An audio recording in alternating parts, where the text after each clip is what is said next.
Hi guys, and welcome to episode 3 of the In the Hub podcast with me, Neil Thacker. Today's guest is Harm Van Houten. Harm is based out of the Netherlands and has over 20 years of experience and a wealth of technical knowledge within the broadcasting and media industry. Harm is an all-round video and network engineer, helping content creators get their video from A to B with your side broadcast assistance. Hope you enjoyed this episode. Right, so Harm, how did you get started in the broadcasting industry? It's a long story, but I'll try to keep it short. In the Netherlands, you have little local broadcasters. I think they're known all over the world. They're really small. They run on volunteers, and I volunteered. I came into a company as an IT professional at that point. But the thing with television and radio, well, it's pretty much the same thing. Once you get infected with it, it's like a virus. You'll stay with it. You'll keep with it. So that's the same thing with me. From being the IT professional, I became the responsible guy for the television side of things with that broadcaster. And then at one point, I made the move to the more bigger broadcasters. So the Dutch national television, those kinds of things. And that slowly became bigger and bigger. I'm in the broadcasting, and if it's up to me, I'm here to stay. Yeah, moving more specifically into the topic of this podcast, sports broadcasting.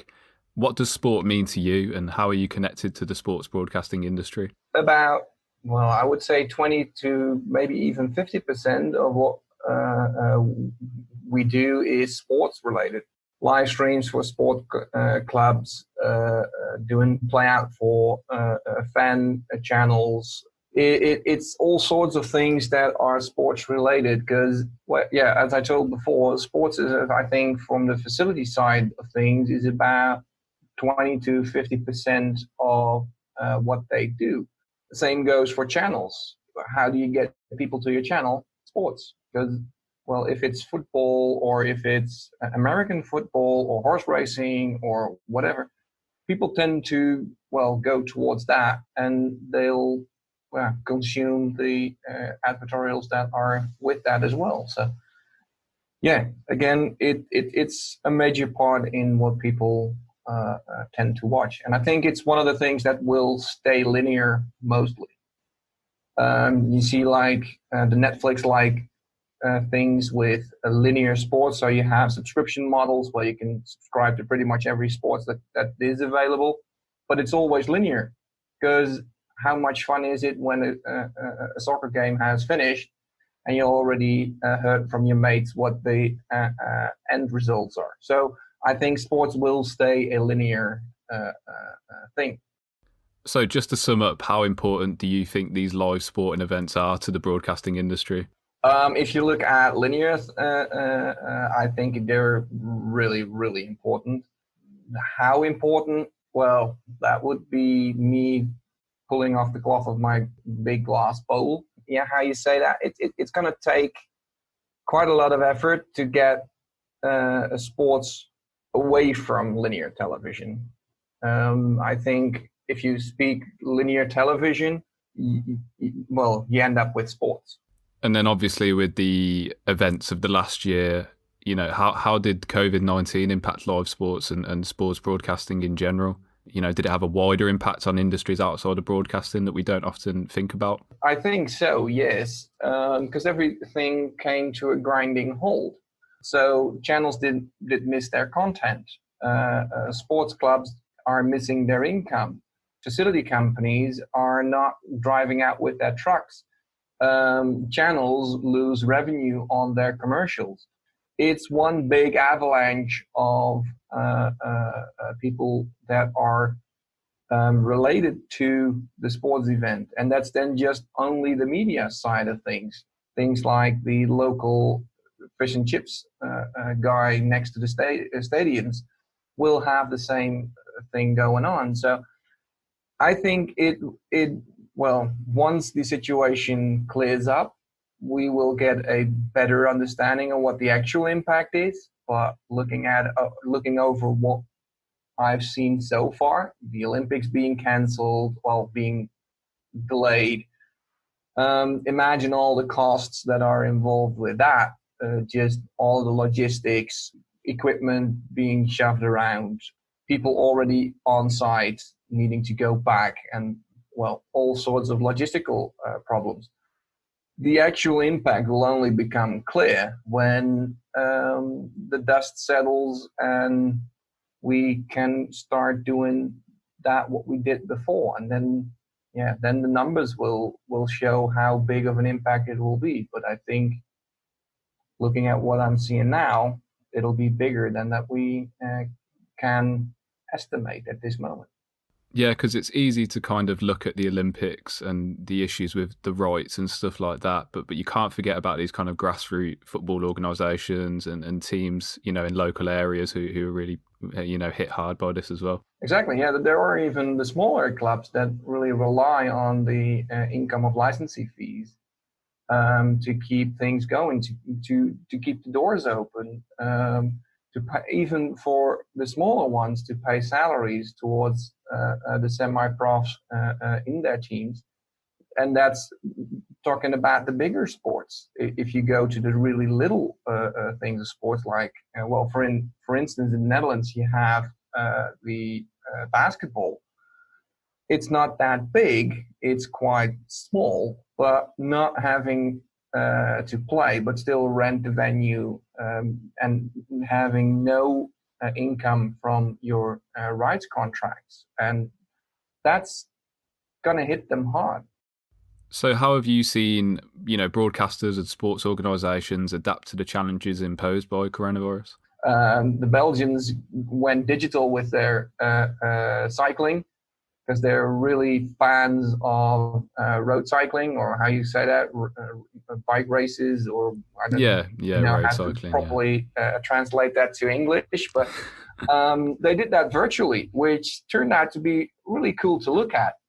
So I think it was VRT that did this. So they went on the innovative side. Others just grabbed back to do talk shows about why there is no sports, how could it have been prevented, maybe even do after shows from matches that have already been played in the past.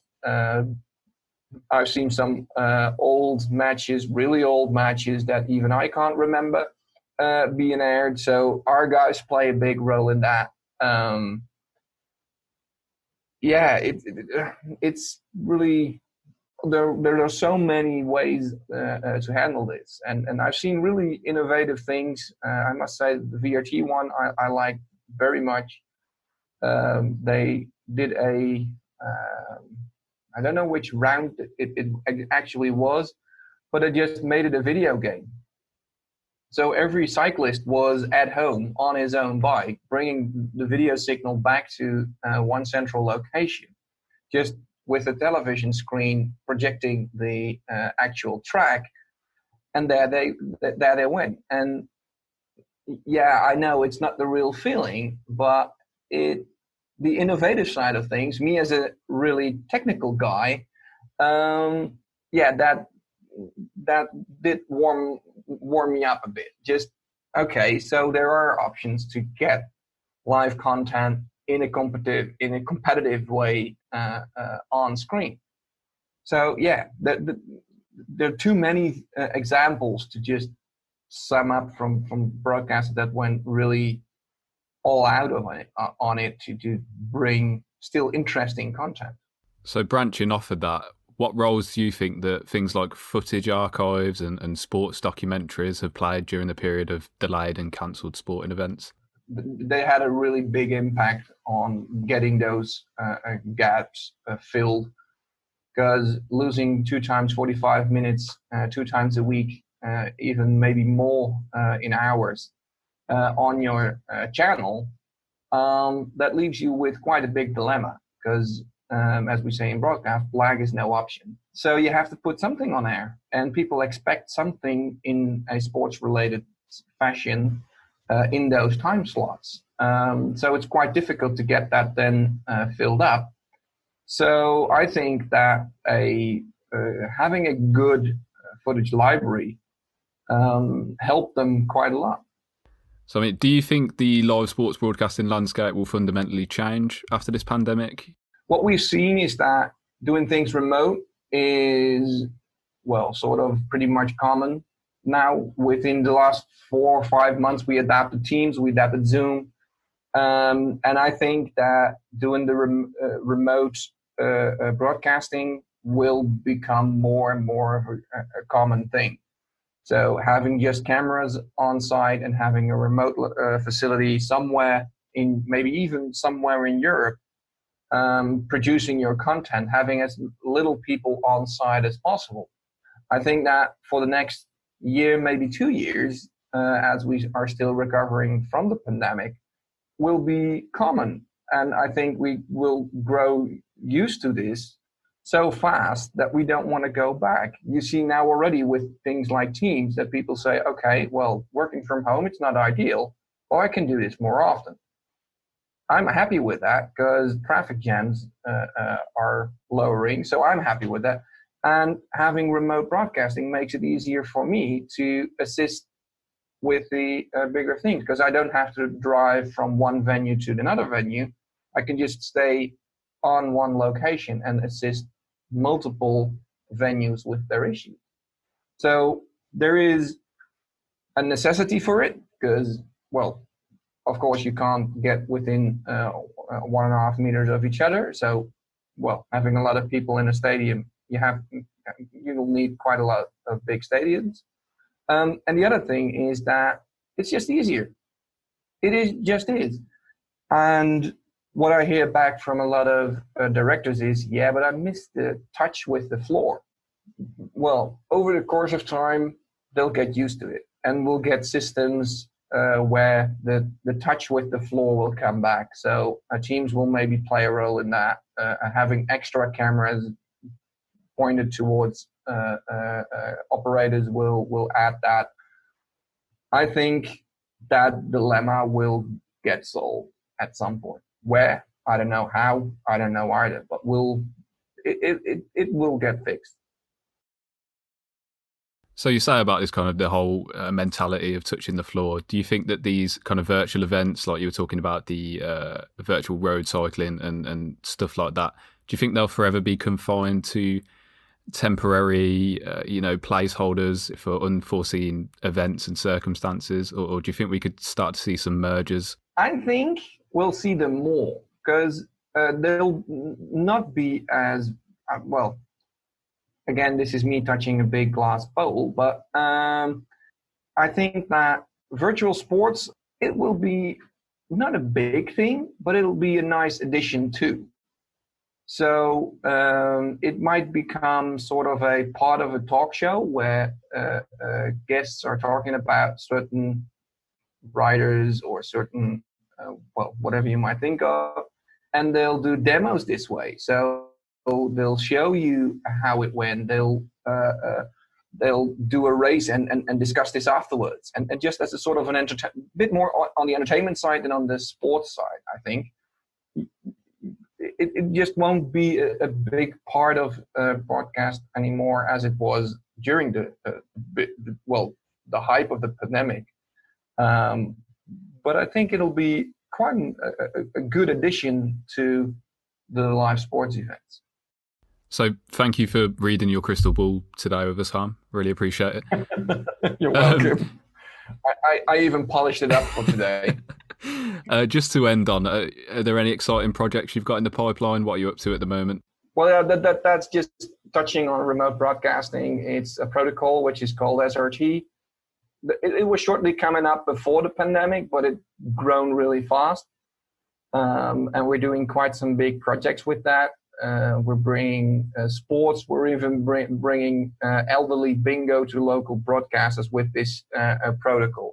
So it goes from doing a complete live interview from the executive from the University of Eindhoven towards France over just vanilla internet in high resolution to bringing elderly bingo to the local broadcaster just from Eindhoven to a local a city here in Brabant. So That's one of the things that helps things like remote broadcasting, and especially for the local sports venues, because things like these innovations, because SRT is also available within several Playbox products, you can just natively pick that signal up and bring that towards your playout system.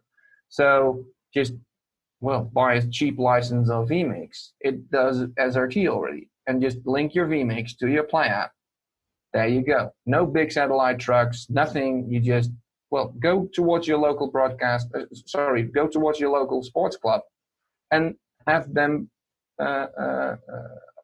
bring them to your station. Just show them, and make it easy for them. Just somehow reach out to them. That's what I would say to the smaller broadcasters, and for the bigger ones, do the same thing. The smaller ones need it. Yeah, completely agree. So, I mean, I look forward to tuning into Bingo Championships at some point soon. So if people are interested in SRT or anything that you're up to, how can they best get in touch with you? Well, go and find us on the internet. It's the easiest way. Visit our website, yourside.nl or .tv, whatever fits you best. You'll find us there, and just click on the contact page. We're there 24/7. Reach out, and we'll try to help. And we do that throughout all Europe, and there where possible, we help out throughout the world. So just reach out, and we'll try to help you out. So, I mean, that's absolutely everything. Thanks so much for coming on today, Harm, and talking you're to welcome. us. It's been really great.